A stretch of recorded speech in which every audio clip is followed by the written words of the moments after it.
I used to think the worst thing about living next to the woods was the mosquitoes, but that was before I realized the trees could whisper my name.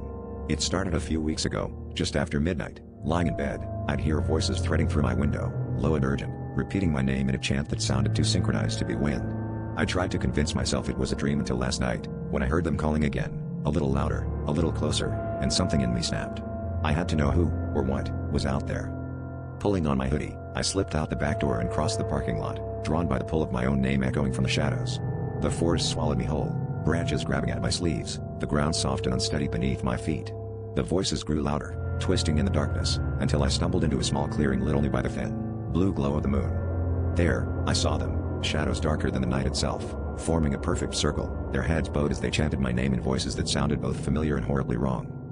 I should have run, but fear rooted me in place. My mouth felt stuffed with cotton, breath shallow as I watched the shadows rise and fall in time with the chant. Then one of them lifted its head, and I realized with a jolt of terror that it wore my face, pale, hollow-eyed, mouth stretched too wide in a silent scream. The others followed, each one a twisted reflection from my nightmares, each face stolen from memories I didn't know I had.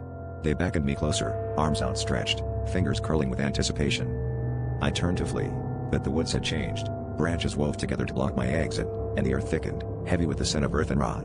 The shadows closed in, their chanting growing louder, vibrating through my bones.